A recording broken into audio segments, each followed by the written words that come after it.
नमस्कार. स्टुडिओ संजीवनीमध्ये तुम्हा सगळ्यांचं पुन्हा एकदा मनःपूर्वक स्वागत. आज आपण वृंदा या कादंबरीचा 23वा भाग ऐकणार आहोत. आता आपण सुरुवात करू.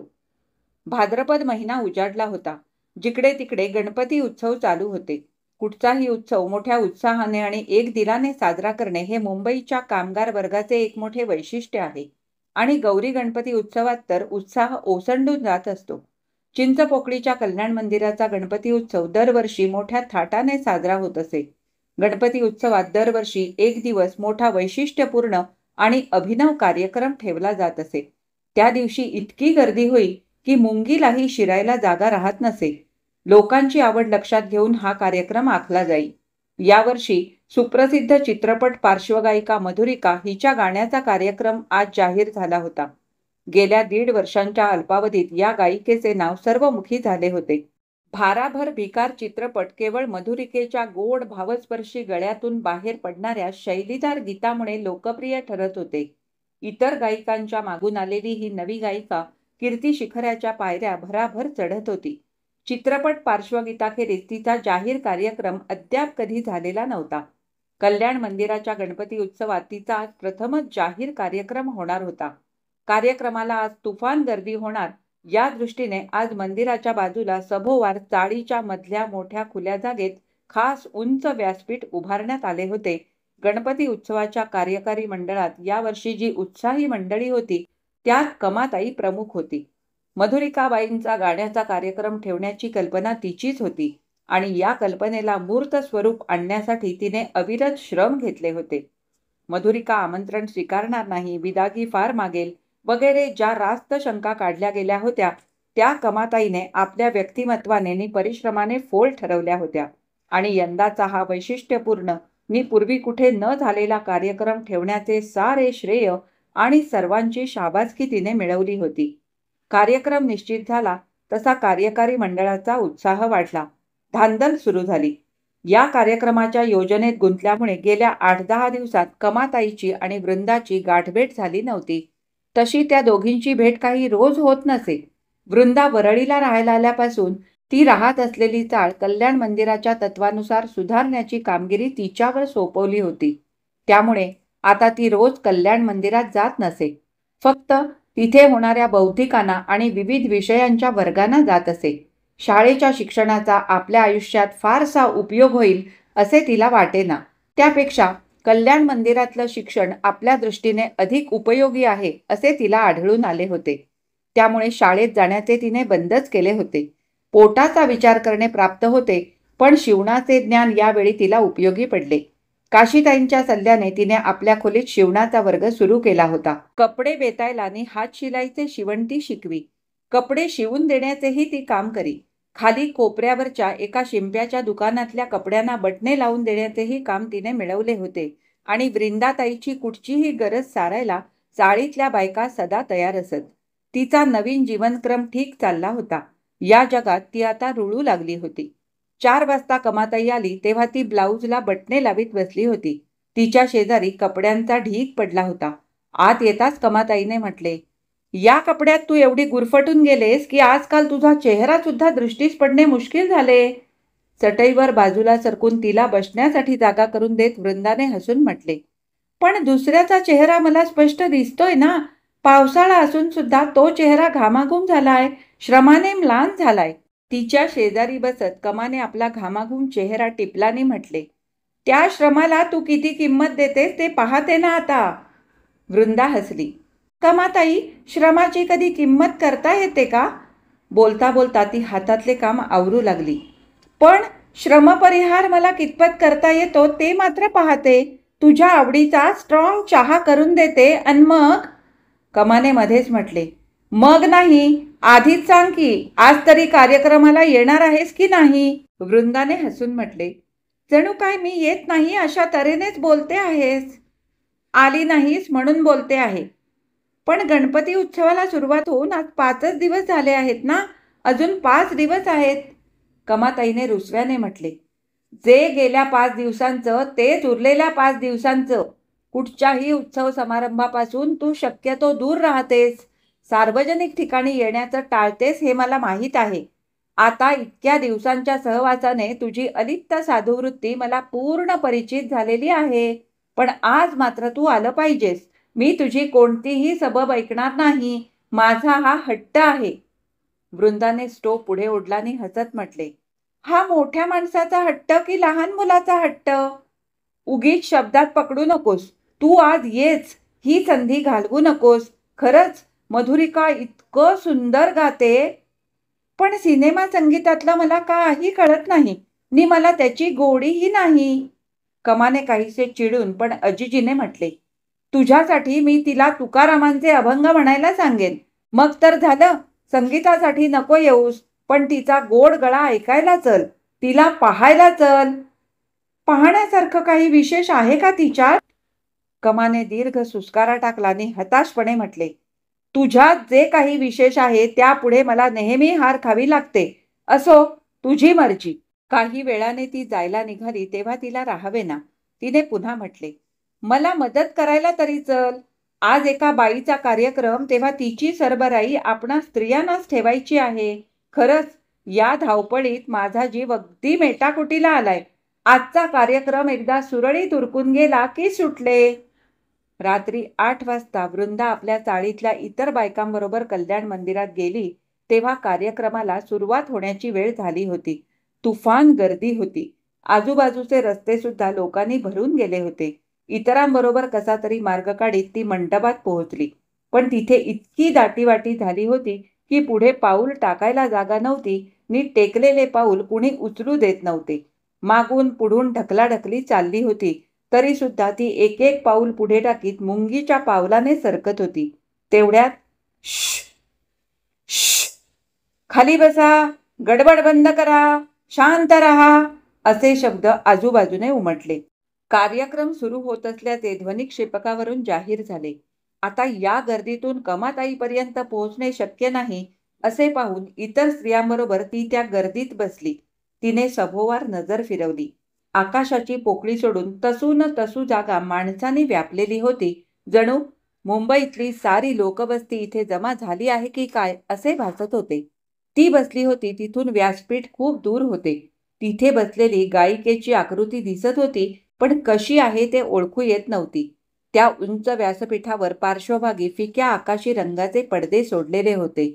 प्रकाशाची योजना अशा काही अभिनव पद्धतीने केलेली होती की चहूबाजूने फक्त सोनेरी प्रकाश किरणांचे वलय गायिकेभोवती पसरले होते आणि त्या वलयांकित किरणांचा फिक्का प्रकाश डाव्या उजव्या बाजूला बसलेल्या तिच्या साथीला बसलेल्या मंडळींवर पडला होता.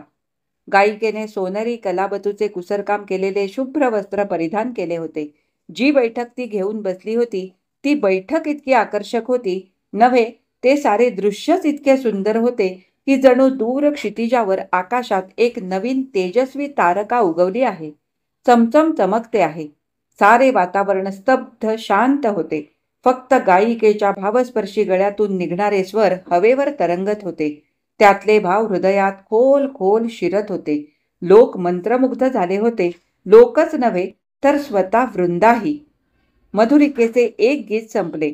दुसरे सुरू होण्यापूर्वी मधला अल्पकाळ लोकांना असह्य झाला, पण गडबड नाही की सुळबुळ नाही, कारण पहिल्या गीताची गुंगी अजून उतरली नव्हती. दुसरे गीत सुरू झाले, ते संपले. तिसरे सुरू झाले. वृंदाला कैलासपूरची आठवण झाली. हेमवतीची आई दरवर्षी मथुरा वृंदावनला जाऊन येत असे. ती नेहमी सांगायची की वृंदावनात जिथे कृष्ण रास खेळत असे त्या जागी रात्री 12 नंतर मुरलीचे सूर ऐकू येतात. त्यावेळी तिथे कुणीही जात नाही, कारण कुणी गेलाच नि ते स्वर त्याच्या कानी पडले तर तो मंत्रमुग्ध होऊन तिथेच घोटाळत राहतो नि सकाळी भ्रमिष्ट बनतो.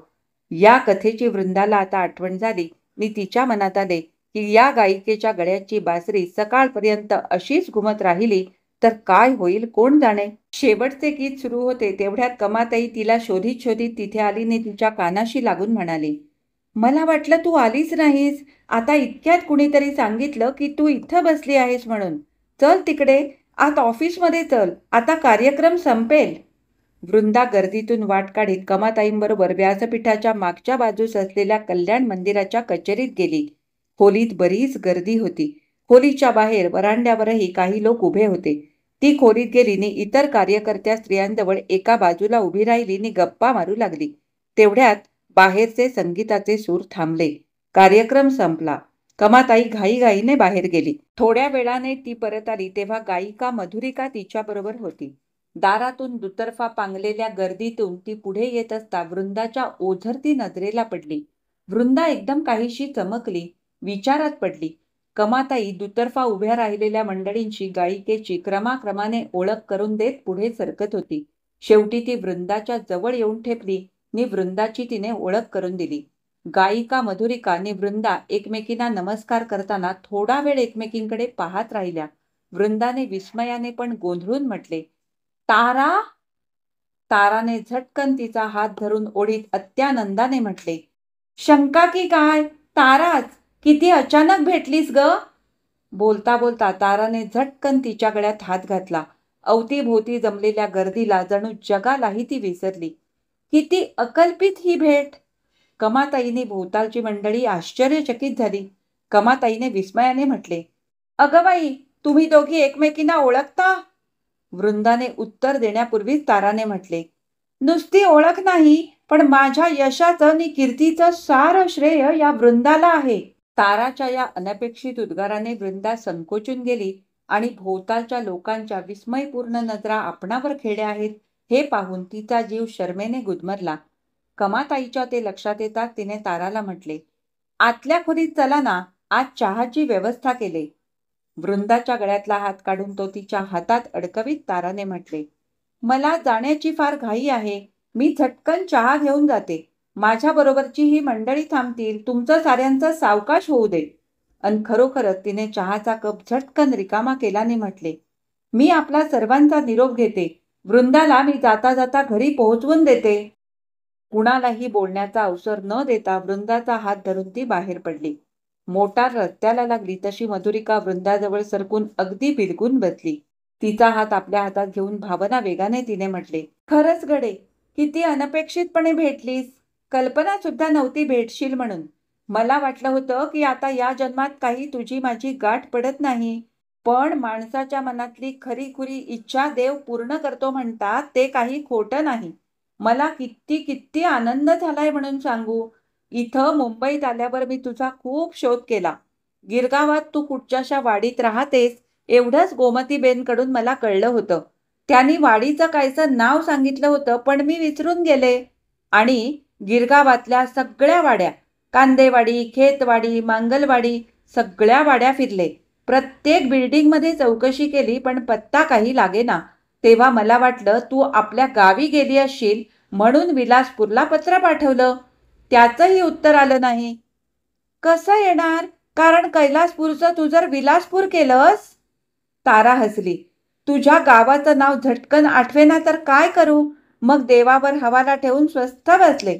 म्हटलं केव्हा ना केव्हा तरी भेटशीलच. पण हे काय, तू गप्पच आहेस. बोल की. वृंदाने हसून म्हटले, विस्मयाचा धक्का बसलाय तो जरा कमी झाला की बोलते. मधुरिका गायिका म्हणजे तूच असशील ही स्वप्नातही मला कल्पना नव्हती. एवढंच नव्हे तर मगा 3 तास समोर बसूनही मी तुला ओळखलं नाही. खरंच एकदम मोठी झालीस तू. ही सारी तुझी पुण्याई. तू होतीस. तिचे पुण्याईचे प्रवचन सुरू होईल या भीतीने वृंदाने मध्येच म्हटले, तू इथं केव्हा कशी आलीस ते सगळं सांग ना. तू इकडे निघून आल्यानंतर 2 दिवसांनी मला खरी हकीकत कळली. वृंदाने मध्येच म्हटले, माझी कथा सांगू नकोस. मी तुझी हकीकत विचारते आहे. तुझी कथा आल्याशिवाय माझी हकीकत सांगताच येणार नाही. कारण त्या एकाच घटनेमुळे माझं आयुष्य संपूर्ण बदलून गेलं. त्याला वेगळीच कलाटणी मिळाली. तुझ्या स्वार्थत्यागातून माझ्या कलेचा उदय झाला आहे. माझा उत्कर्ष होत आहे. माझ्या कीर्तीचं मंदिर तुझ्या उपकाराच्या पायावर उभं राहिलेलं आहे. तरी तू म्हणतेस की तुझ्याविषयी काही सांगू नको. फुलात असलेला सुवास, पाण्यात पडलेलं प्रतिबिंब वेगळं कसं करू सांग. बोलता बोलता ती एकदम सद्गदित झाली. तारा भावनावश आहे ही गोष्ट वृंदाला नवीन नव्हती. ती स्तब्ध राहिली. ताराही थोडा वेळ गप्प होती. नंतर डोळे पुसून तिने हसत म्हटले, हे बघ, माझी हकीकत सांगते आणि तुझा जिथे संदर्भ येईल तिथे कानात बोटे घालीत जा. वृंदा हसली. ताराने सुरुवात केली, तू इकडे निघून आल्यानंतर तिसरे दिवशी मला खरा प्रकार कळला. तू शाळा सोडून गेलीस, त्यानंतर मलाही ती शाळा सोडावी लागली. वृंदाने आश्चर्याने विचारले, तुला का सोडावी लागली? माझा अभ्यास कच्चा आहे या सबबीवर मला वरच्या वर्गात घालण्याचं, अगर माझी परीक्षा घेण्याचं आपल्या त्या पक्षपाती बाईंनी नाकारलं, म्हणून मी शाळा सोडली. शिवाय तू गेल्यानंतर त्या शाळेत जावं असं मला वाटेना. माझं मनच घेईना. थोडे दिवस घरीच होते. मग आईच्या मिलमध्ये नोकरी धरली.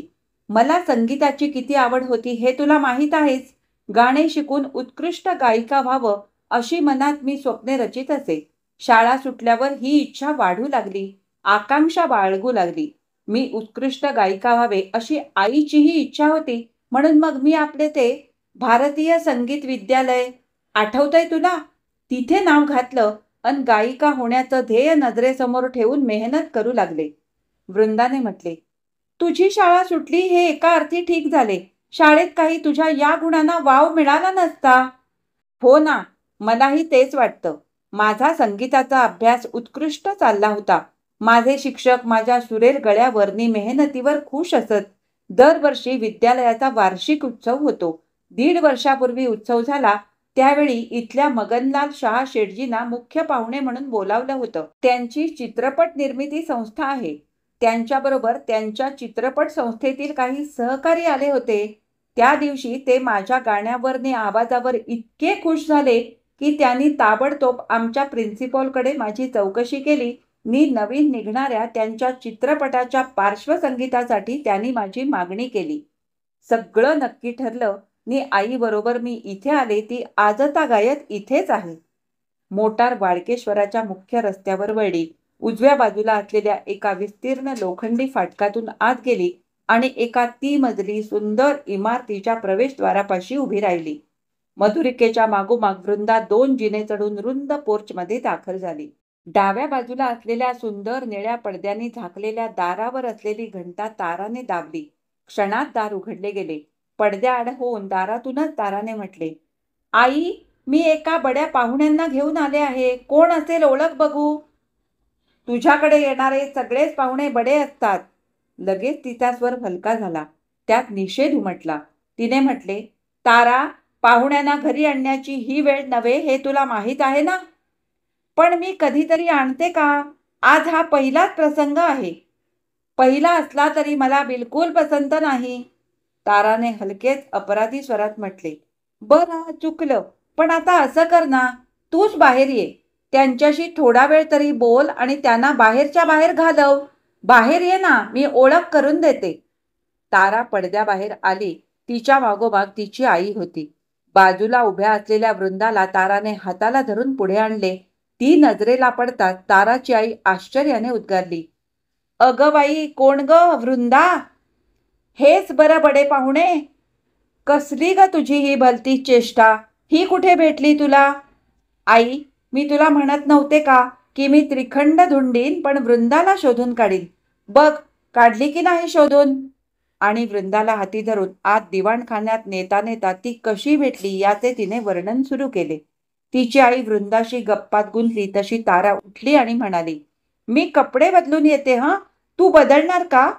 वृंदाचे उत्तर येण्यापूर्वीच तिने म्हटले, आई, आज माझ्या बेडरूममध्ये मी नि वृंदा झोपणार. तुझ्या कॉटवर वृंदा झोपेल. तू आज दिवाणखान्यात नाही तर. तिच्या व्यवस्थेची धांदल पाहून वृंदाने म्हटले, आता खूप उशीर झालाय, मला घरी जायला हवं. हे घर नवे वाटतं. आज इतक्या वर्षांनी भेटते आहेस, कशी सोडीन मी तुला? हो खरंच, पण तुझ्या घरी तुझी मंडळी वाट पाहत असतील. इश्श, हे लक्षातच आलं नाही माझ्या. छे, चुकलंच. ते येताना गाडी तुझ्या घरावरून घ्यायला हवी होती, पण आनंदाच्या भरात माझ्या ते डोक्यातच आलं नाही. ती भराभर बोलत होती. तिच्या आईने म्हटले, अगं मग आता निरोप पाठव, फोन कर. खरंच, तुझा नंबर काय ग? आमच्याकडे फोनची व्यवस्था नाही. नसू दे, मी आमच्या गड्याला चिठ्ठी देऊन पाठवते. 1 मिनिट पेन पॅड घेऊन येते. आज आपणाला इथेच राहावे लागणार हे ओळखून वृंदाने म्हटले, जाऊ दे, धांदल करू नकोस. नाहीतरी मी आज घरी जाणार नव्हते, कमाताईंकडे राहणार होते. वा, छान.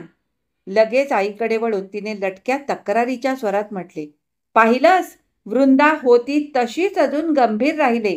तिच्या मनाचा कधी थांगपत्ता लागायचा नाही. बोलता बोलता तिचे लक्ष डाव्या बाजूच्या कोपऱ्यात खिडकीखाली असलेल्या टीपॉयकडे गेले. तिथे एक निळसर पाकिट होते. तिकडे वळत तिने म्हटले, कुणाचं पत्र आलंय आई? संध्याकाळी स्टुडिओतला माणूस देऊन गेला. चंद्रकला स्टुडिओ मद्रास. पाकिटावरची डाव्या कोपऱ्यातली अक्षरे मोठ्याने वाचित ताराने ते पाकिट उघडले आणि आतल्या मजकुरावरून झटकन नजर फिरवली. कागद पाकिटात घालत तिने वृंदाला म्हटले, मद्रासला 2 पिक्चर्स निघणार आहेत. त्यांचा प्लेबॅक देण्यासाठी आमची वाटाघाट चालली होती. शेवटी तिच्या आईने मध्येच उत्सुकतेने विचारले, काय झालं त्या वाटाघाटीचं? काय म्हणताहेत ते लोक? आईच्या मांडीवर पत्र टाकून ताराने हसत म्हटले, पुढच्या आठवड्यातच मद्रासला निघून या असे या पत्रात आहे. बरं आई, मी झटकन कपडे बदलून येते. तोपर्यंत तू हिच्याजवळ गप्पा मारीत बस. बोलता बोलता समोरच्या दाराने ती आत गेली. वृंदा तिच्या आईशी बोलू लागली. बोलण्याचे काम आईच करीत होती. ताराच्या आईत कितीतरी फरक झालेला वृंदाला दिसून आला. सुस्थितीचे तेज तिच्या अंगोपांगावर चढले होते. तिचे मूळचे सौंदर्य कसे उमटून दिसत होते. ही बाई किती देखणी आहे याची वृंदाला यावेळी खरी कल्पना आली. दोघी बोलत होत्या तेवढ्यात ताराने आपल्या खोलीतूनच ओरडून म्हटले, आई, 2 कप कॉफी करतेस का ग? आणि थोडंसं खायला पण हं. तिची आई झटकन उठली. बस हं, तारा इतक्यात येईल. एकटी बसल्या बसल्या वृंदाने दिवाणखान्याचे निरीक्षण केले. दिवाणखाना खूप मोठा होता. ताराची ही जागा म्हणजे सुंदर अद्ययावत बांधणीचा हवेशीर फ्लॅट होता. कोच, गालीचे, काचेची कपाटे, कोपऱ्यातला रेडिओग्राम, सारं सजावट सामान उंची होतं. मांडणीही मोठी आकर्षक होती. तारा सध्या वैभवात वावरते आहे हे उघड दिसत होते. तेवढ्यात ताराने आपल्या खोलीतूनच म्हटले, वृंदा, एकटीच बसलेस ना? मग आत ये की. ताराची खोली तिच्या आताच्या राहणीला, तिच्या दर्जाला आणि व्यवसायाला शोभेल अशीच होती. सामान उंची होते पण साधे होते. भिंतीशी खिडक्याखाली काटकोनात 2 पलंग होते. पलीकडे ड्रेसिंग टेबल, कपड्याचे कपाट वगैरे साहित्य होते. कॉट जवळ 2 स्प्रिंगच्या आराम खुर्च्या होत्या. गप्पा मारता मारता तारा मध्येच आराम खुर्चीत मागे रेलली डोळे मिटून स्वस्थ पडली. मागे ती आजारी होती तेव्हा तापाच्या गुंगीत तशीच डोळे मिटून स्वस्थ पडत असे. त्यावेळचे दृश्य, तो प्रसंग वृंदाच्या नजरेसमोर उभा राहिला. त्यावेळच्या तिच्या चेहऱ्यात आणि आताच्या मुद्रेत कितीतरी जमीन अस्मानाचा फरक पडलाय. त्यावेळी तिच्या चेहऱ्यावर दिसणारी अगतिकता, गुप्त चिंतेच्या छाया, आर्थिक कुचंबणेचे ठसे सगळे नाहीसे झाले होते. तिची मुद्रा आता आत्मविश्वासाने उजळलेली होती. सुस्थितीचे तेज, निश्चित जीवनाचा बेफिकीरपणा, आशा साफल्याचे समाधान तिच्या चेहऱ्यावर उमटले होते आणि त्यामुळे तिच्या श्यामल नीटस चेहऱ्याला आकर्षकपणा आला होता. या तिच्या नवीन मुद्रेकडे पाहताना वृंदाच्या मनात आले, त्या दुखण्यातून हिचा सर्व तऱ्हेने पुनर्जन्म झालाय. नव्या जन्माबरोबर हिचा जुना स्वभाव पुष्कळ बदललेला दिसतोय. पूर्वी ती काहीशी गंभीर नि मितभाषी होती, पण आता खूप बोलकी झालेली दिसते. बोलता बोलता चटकन भावनावश होते. धीटही बनले. जणू पूर्वी परिस्थितीने कोंदटलेल्या तिच्या वृत्ती आता मोकळ्या झाल्या आहेत. तेवढ्यात ताराने डोळे उघडलेने म्हटले, मघापासून मीच आपली भाटासारखी बडबडते आहे. तू स्वतःविषयी काहीच सांगत नाहीस, काहीच बोलत नाहीस. वृंदाने हसून म्हटले, माझ्याविषयी सांगण्यासारखं काहीच नाही तर काय सांगू? सुरत सोडल्यापासून गेल्या 2.5 वर्षात तुझ्या जीवनात काहीच घडामोड झाली नाही? घडामोड? बऱ्या होत आलेल्या जखमेच्या नाजूक त्वचेला अचानक धक्का लागून वेदना व्हावी तशी वेदना तिला जाणवली. तिने आवंढा गिळला नि चेहरा हसरा करून म्हटले, घडामोड? छे, घडामोड कसली होणार? इथं कोण कोण मंडळी आहेत तुझी? तुझ्या आजोबांच्या स्नेहांकडे तू त्यावेळी आली होतीस नाही का? हो. तुझे आजोबा विलासपूर नाही, कैलासपूरला असतात ना? 5 महिन्यांपूर्वी ते वारले. तारा भराभर प्रश्न विचारित होती. वृंदा जपून उत्तरे देत होती. घड्याळात 1चा ठोका पडला तसा दिवा मालवून दोघी आपापल्या बिछाण्यावर पडल्या. आवारात समोर खांबावर जळत असलेल्या विद्युत दीपाचा प्रकाश खिडकीतून खोलीत पसरला होता. खालच्या बागेत उमलत असलेल्या फुलांचा सुगंध वाऱ्याच्या झुळकीबरोबर आत येत होता. ताराने म्हटले, तुला झोप येत असेल ना? नाही, मला नाही येत. पण तू झोप आता. सकाळपासून तुला विश्रांती मिळालेली नाही ना? पुन्हा उद्या सकाळी तुला स्टुडिओत जायचं आहे. झोप तू आता स्वस्थपणे. अंगावर पांघरूण ओढून ताराने डोळे मिटले. वृंदाने डोळे मिटले, पण तिला झोप येईना. खिडकीतून दिसणाऱ्या आकाश भागाकडे पाहत ती स्वस्थ पडली. झोपण्यापूर्वी नुकत्याच शालेय जीवनातल्या गप्पा गोष्टी झाल्या होत्या. त्यावेळच्या अनेक आठवणी निघाल्या होत्या. ते जीवन, ते दिवस तिच्या नजरेसमोर उभे राहिले. तिच्या जीवनाशी निगडीत असलेल्या कित्येक पूर्वस्मृती जागृत झाल्या. एक दिवस सकाळी एकाएकी रघुनंदन आला होता. तो दिवस आठवला. त्या दिवशी ज्या युक्तीने तो आपणाला हॉटेलमध्ये घेऊन गेला होता, त्याच्या कृतीमागची भावनोत्कटता तिला या क्षणी प्रकर्षाने जाणवली. त्या दिवशीचे बारीक सारीक प्रसंग मोठे होऊन नजरेसमोर तरळू लागले. तेच प्रसंग नव्हे, पण त्या पूर्वीचेही अनेक प्रसंग चंद्रबिंबावरून सरकणाऱ्या मेघमालेप्रमाणे पुढे पुढे सरकू लागले आणि त्या प्रसंगातली उत्कटता जाणवू लागली. तिला एक प्रसंग आठवला. कैलासपूरला असताना मालूने तिला एकदा बकुळीच्या फुलांचा एक सर आणून दिला. वृंदाने तिला म्हटले, मला याचा काय उपयोग? तूच घाल. पाठ कर, मी तुझ्या वेणीत घालते. मालूने म्हटले, पण मी हा डोक्यात घालण्यासाठी नाही आणलाय. ही फुलं की नाही डोक्यात घालायची नसतात. पेटीत कपड्यांच्या घड्यात वासासाठी ठेवायची असतात. वृंदाला ही माहिती नवीन नव्हती, पण मालू अगदी आजीबाईचा आ म्हणून सांगत होती, त्याची तिला गंमत वाटली. मालूने म्हटले, आणि ही फुलं ताजी असताना इतका सुवास येत नाही. ती सुकली म्हणजे याचा सुवास जास्त खुलतो. वृंदाने म्हटले, ही माहिती तुला कुणी सांगितली? रघुनंदन दादाने. तिने तो हार आपल्या पेटीत कपड्यात ठेवला.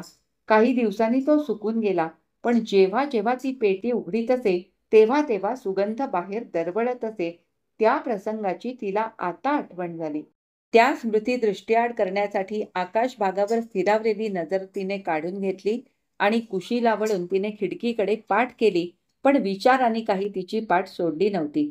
ती कुशीवर वळली तेवढ्यात ताराची हलक्या स्वरातली हाक तिच्या कानी आली. वृंदा, वृंदा.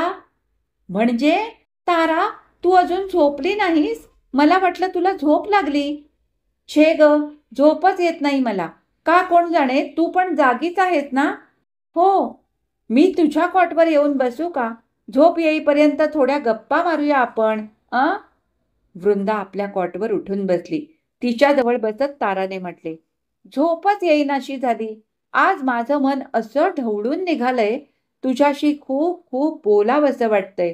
वृंदा, तुझ्या भेटीने मला किती आनंद झालाय याची तुला कल्पना येणार नाही. माझा हा उत्कर्ष तू बघावास असं मला सारखं वाटत असे. ऐनवेळी तू माझ्या शुश्रूषेला धावून आलीस, म्हणून मी हे दिवस बघू शकले. तू पुन्हा उपकाराची भावना ध्वनित करतेस ते मला आवडत नाही. माणसाने एकमेकांच्या उपयोगी पडणं यात विशेष असं काहीच नाही. ते जाऊ दे. तुझी प्रगती पाहून खरंच मला तुझं खूप कौतुक वाटतं आणि तुझी इच्छा पूर्ण झाली म्हणून समाधानही वाटतं.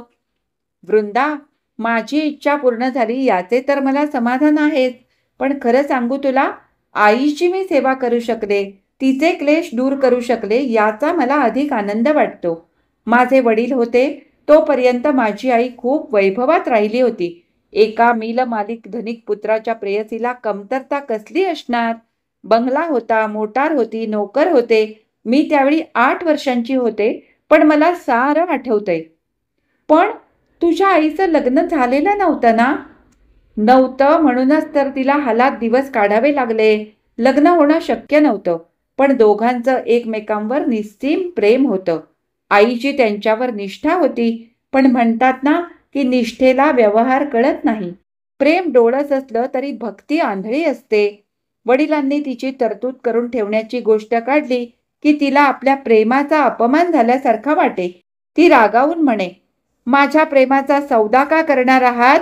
तुमचं प्रेम हीच माझी संपत्ती, हीच माझी तरतूद आणि हेच माझं वैभव. एक दिवस हे वैभव अचानक नाहीच झालं. वृंदा दचकली.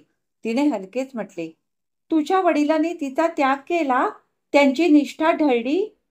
नाही वृंदा, माझे वडील लक्ष्मीपती होते तरी चंचल मनाचे नव्हते. त्यांचं आईवर अपार प्रेम होतं. त्यांची निष्ठा ढळली नाही, पण ते ज्या विमानातून कलकत्त्याहून परत येत होते, ते विमान ढळलं, कोसळलं आणि तिथल्या तिथे त्यांचा अंत झाला. त्यांची लग्नाची बायको नुसतीच विधवा झाली, पण माझी आई सर्वस्वी निराधार झाली.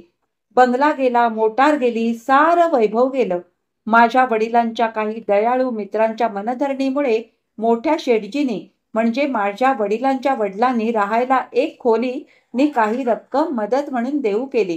पण ती मदत घेण्याचं आईनं नाकारलं. तिने सांगून पाठवलं की तुमच्या पैशावर माझा हक्क नाही अन उपकाराचं ओझं सहन करण्याची माझ्यात ताकद नाही. आईनं पोटासाठी मिलमध्ये काम धरलं. मी रोज देवाची प्रार्थना करी की देवा, मी मोठी झाल्यावर आईला पुन्हा वैभवात ठेवण्याचं मला सामर्थ्य दे. माझ्या कीर्तीपेक्षा आईचं सुख नजरेसमोर ठेवून मी गेली 2 वर्षे मेहनत करीत होते. घड्याळात 3चे टोले पडलेले कानी पडले, तशी तारा उठली नि बिछाण्यावर जाऊन पडली. आजचा हा भाग इथे संपला. आज मी वाचलेला वृंदा या कादंबरीचा 23वा भाग तुम्हाला कसा वाटला हे मला कमेंट करून नक्की सांगा. आवडला असेल तर लाईक करा, शेअर करा. माझ्या चॅनलवर नवीन असाल तर माझ्या चॅनलला नक्की सबस्क्राईब करा आणि सोबतचं बेल आयकॉनही दाबायला अजिबात विसरू नका. त्याचप्रमाणे लाईक करा आणि त्यानंतर हाईप करायला सुद्धा अजिबात विसरू नका. आता आपण पुन्हा भेटू याच कादंबरीच्या 24व्या भागामध्ये. तोपर्यंत मी तुमचा निरोप घेते. धन्यवाद.